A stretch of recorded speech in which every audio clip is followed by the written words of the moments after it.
So to see the total devastation of this church, guys, it is it pulls at the heartstrings a little bit, and we've unfortunately seen damage like this all across the Mid-South. We're tracking showers and thunderstorms likely to continue overnight and into your Tuesday, but that's not all. More scattered showers and thunderstorms this week before a break.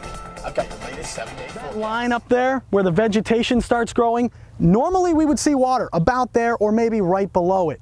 But if we pan over this way, notice how low that water is. And over the last 3 hours, that's the radar loop you're seeing right here, there have been 8 tornado warnings issued. Only one confirmed tornado today that we know of so far, and it was near the Charleston area earlier this morning. Now you can see behind me, we've got some power poles across the road. The one actually that you're looking at right here, eyewitnesses tell me that that was the first pole that came down. And I wanted to show you something. I'm standing on a set of concrete steps right now that unfortunately led to a mobile home, which has been picked up and tossed into a pile of rubble there behind me.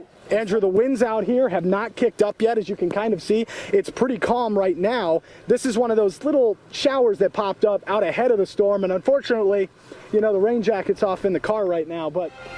So you can count on the Mid-South for a mixed bag of weather. Meteorologist Matt Yarosewick joining us now to talk about that mixed bag.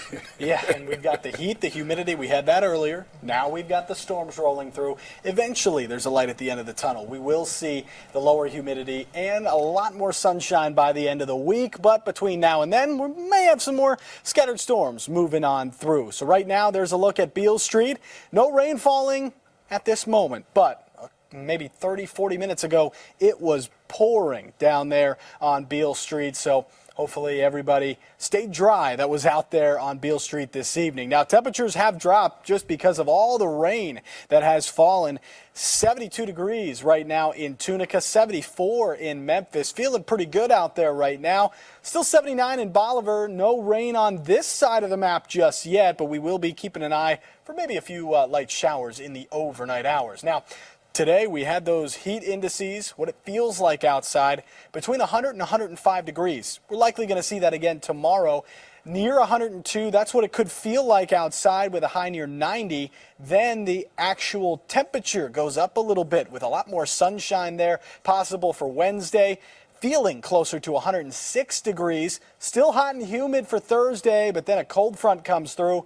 Knocks all the humidity out of the air, feeling much better by the weekend. And take a look at this. Temperatures near that normal. You see the below average temperatures farther to the north and the above average temperatures push farther down to the south. That's from this weekend into early next week. So feeling much more like we should this time of the year. No more heat and humidity, at least through the weekend. Rain right now moving to the north. It's mostly out of Shelby County, moving towards Covington, Ripley, Dyersburg, and then East Arkansas, seeing that as well. And near Jonesboro, they're going to be looking at some rain here over the next 20 to 30 minutes as well.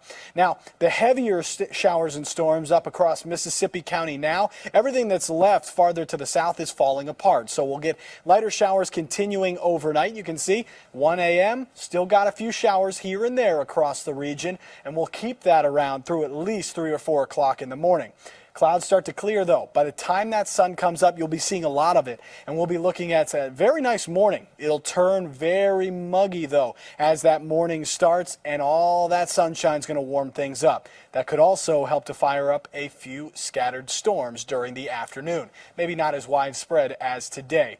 But then as we head through Tuesday evening and into Wednesday, here comes cold front number 1 of 2 for the week. And as that moves across the area on Wednesday, could pop up another few scattered showers and storms, a couple of which could have some gusty winds and some heavy rain. So something we'll watch for there.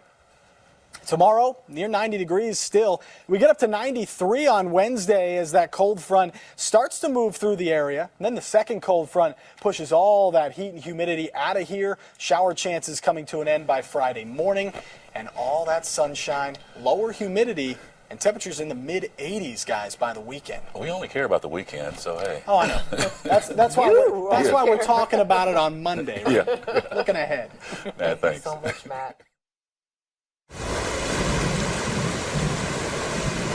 A drainage ditch behind homes in Germantown turned into a torrent. It filled yards, and Buzzy Bamey's home. It's literally like a lake, and all of a sudden, I'm walking in my yard on the side of my house there, and then I'm knee deep in water, and very frustrated.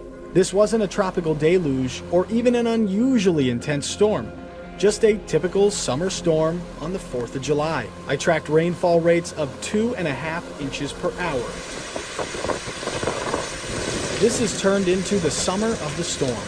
Afternoon thunderstorms wreaked havoc, knocking trees down and power out across the Mid-South. New research coming into Severe Weather Center 13 shows our storms may be growing more intense and more likely to flood our communities. What was once known as a 1-in-100-year storm is now closer to a 1-in-73-year storm in Shelby County and 1-in-61-year in Crittenden County. We're seeing these severe events. They're more likely, and when they do come, they're more severe. I spoke one-on-one with Dr. Jeremy Porter. He's the head of climate implications for First Street Foundation, a leading research agency studying the climate. It's all driven by the fact that we have this warmer air temperature, warmer sea surface temperature. The warmer air can hold more water, and because it can hold more water, we're seeing not necessarily more precipitation across the country, but we're seeing it all come at one time. We all know how hot this summer has been. As our climate warms, every degree increase in temperature equals a 7% increase in water vapor. More moisture means more rain. And we're seeing it play out again and again. In April, a supercell storm sat over Fort Lauderdale, Florida, and dropped 25 inches of rain. 4 feet of flood water, something like you've never seen before. A 1-in-1,000-year flood event means a flood so rare it only has a chance of 1-in-1,000 of forming in any given year. Last year, we saw 5 of them across the country. And that's almost unheard of, to have 5 separate 1-in-1,000-year events that have occurred. Including central Mississippi, which saw a foot of rain in a single day. This caused the Pearl River to flood and damage a water treatment plant, which caused a water crisis in Jackson, Mississippi. Get out now. Get out as soon as possible. That infrastructure damage is one of the primary reasons behind this new research.